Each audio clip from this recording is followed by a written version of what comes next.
सुप्रभात। आप सभी का यूट्यूब चैनल मार्गदर्शन अकादमी पर मैं अनिमेश बहुत स्वागत करता हूं। मेरे चैनल पर नए हैं, कृपया चैनल को सब्सक्राइब करके जुड़ जाएं और कोई भी अगर आपके प्रश्न हो तो कमेंट करके अवश्य बता दें। उन प्रश्नों का समाधान हमारे चैनल के द्वारा किया जाएगा।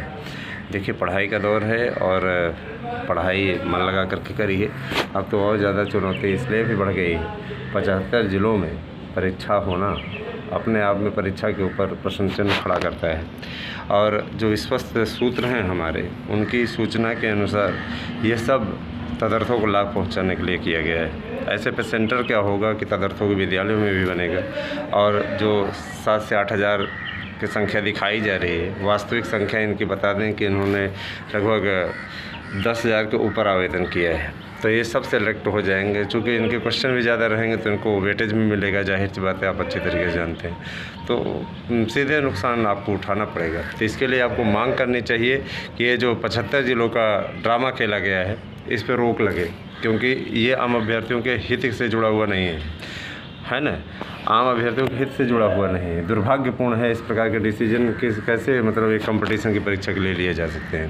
कंपटीशन जब सर्वाधिक जगह पर होने लगता है, 75 ज़िलों में होने लगता है, तो आप समझ लीजिए कि उसकी सुचिता कितनी पवित्र है ना। एक ज़िले में हाँ 5-5, 6-6 मंडल में होता तब तो संभालना मुश्किल हो जाता है।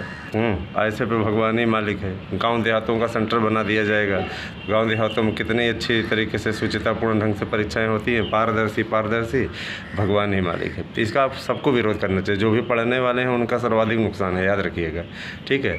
बहुत ज़्यादा उसमें वो करने की ज़रूरत नहीं है। हर विषय की मेरिट चढ़ जाएगी। इसके लिए आप लोगों को एक अभियान चलाना चाहिए। ट्विटर वार करिए, जब भी आप खाली पाइए ट्विटर वार करिए। इसके अतिरिक्त आप मुख्यमंत्री तक भी पहुंचवाइए। चुनावी वर्ष से आपके साथ अन्याय नहीं होना चाहिए। ये अंधेर है भाई, है ना। तो वही स्थिति रह जाएगी ना कि अंधेर हो रहा है और आप लोग ऐसे मौन होकर के चुपचाप देख रहे हैं। जनता की स्थिति, लोग परेशान थे कि पेपर हो जाए, लो पेपर हो गया है।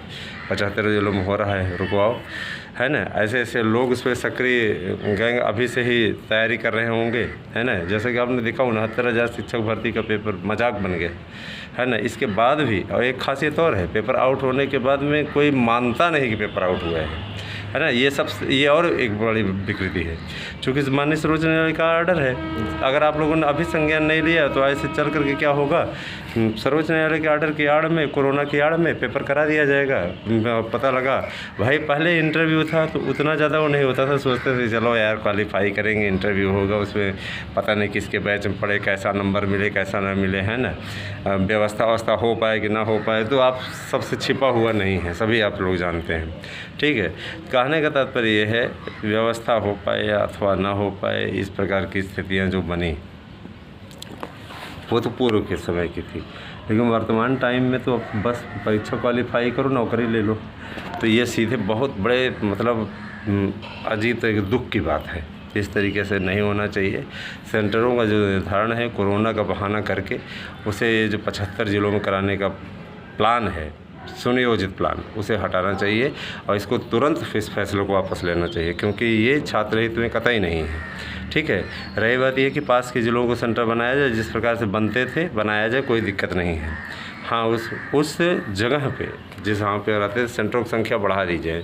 एक ही ज़िले में अगर सेंटरों की संख्या बढ़ा दी जाएगी तो कोई प्रॉब्लम नहीं रहेगी, लेकिन 75 ज़िलों में कराने का ये डिसीजन सीधे तौर पे पूर्व नियोजित लग रहा है ना।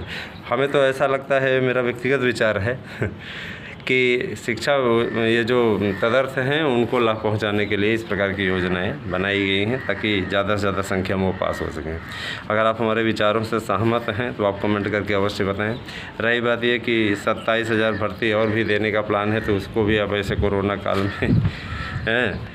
काल में ही, हालांकि कोरोना के मामले फिर बढ़ने लगे हैं, क्या स्थिति होती है वो सरकार ही तय करेगी, लेकिन इतना जान लीजिए कि बहुत दुखद है। इस प्रकार से नहीं होना चाहिए और तैयारियां प्रभावित होती हैं अभ्यर्थियों की, आम अभ्यर्थियों की, हमारे स्टूडेंट की, जो बेचारे तैयारी कर रहे हैं, मेहनत कर रहे हैं। मेहनत करने वालों को ही सबसे ज़्यादा नुकसान उठाना पड़ता है। सेटिंग वाले तो वो तो कभी ना पढ़े थे, ना पढ़ रहे हैं, ना पढ़ेंगे, लेकिन वही चयनित भी होते हैं। ये तो यही दुर्भाग्य है ना। चाहे आप प्राइमरी भर्ती में देख लीजिए, डीजे वाले कोई पास हो रहा है तो कोई गिटार बजाने वाला पास हो रहा है। क्या किया जाए भाई, ऐसे लोगों को परीक्षा में अवसर दिया जाना ये दुखद है ना। और ऐसे लोग ही पास होकर के जाएंगे तो प्राइमरी शिक्षा का क्या हल करेंगे, भगवान ही मालिक है। ऐसे इंटर कॉलेज में भी ऐसे अध्यापक हैं। अब हम कह रहे हैं कि अभी सर्वे करा लिया जाए, सही से उनके सामने पूछताछ कर ली जाए। आधे तो ऐसे हैं, आधे हम बता रहे हैं ऐसे जो किताब नहीं पढ़ सकते लेकिन क्वालिफाई हैं। क्या किया जाए ऐसे ऐसे महापुरुषों को? किताब मतलब एक संस्कृत के टीचर हैं, संस्कृत नहीं पढ़ सकते, संस्कृत के टीचर बन गए हैं। मेरे साथ भी ऐसे लोगों की कमी नहीं है। वो मिलते हैं, हाँ, कहते यार अध्यापक कैसे बन गए, सब जुगाड़ से हो गया। तो इस प्रकार के लोग क्या पढ़ाएंगे और क्या शिक्षा व्यवस्था की स्थिति को बयां करेंगे। खैर, अब आप लोग खुद समझदार हैं। ज़्यादा अब जो लोग परेशान थे कि पेपर हो जाए तो उनके लिए ज़्यादा खुशी की बात है, क्योंकि सारी तैयारी इसके कारण से धरी रह जाएगी अगर आप लोगों ने इस फैसले को वापस लेने में अहम भूमिका ना निभाई। हम डरा नहीं रहे हैं, आपको वास्तविकता से परिचित करा रहे हैं। और सच्चा मार्गदर्शक वही होता है जो आपको सच्चाई बताए, ना कि गिदड़ भभकियों के आगे डर जाए और डर करके बैठ जाए। अपना काम करना चाहिए, उससे कभी पीछे नहीं हटना चाहिए। मुझे पूरा विश्वास है कि वीडियो आपको पसंद आता है। और शाम के समय में आपको सर्वे वगैरह भी मिलेंगे। फ़ोन करने का टाइम आपको 12 बजे से 2 बजे के बीच में है।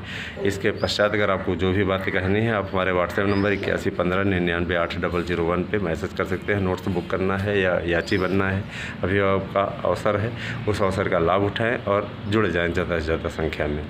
ठीक है, निश्चित तौर पे आपको लाभ होगा। किसी विषय का नोट्स चाहिए तो उसके लिए आप 8115998001 पे मैसेज करके बता सकते हैं। हमें पूरा विश्वास है कि आपको हमारे चैनल के द्वारा दिए गए वीडियो पसंद आते हैं और आप सभी का स्नेह इसी प्रकार से बना रहे। उन्हीं शुभकामनाओं के साथ विदा लेते हैं और विश्वास जताते हैं आपसे कि आपके न्याय की लड़ाई लड़ने के लिए मैं हमेशा खड़ा रहूँगा। धन्यवाद।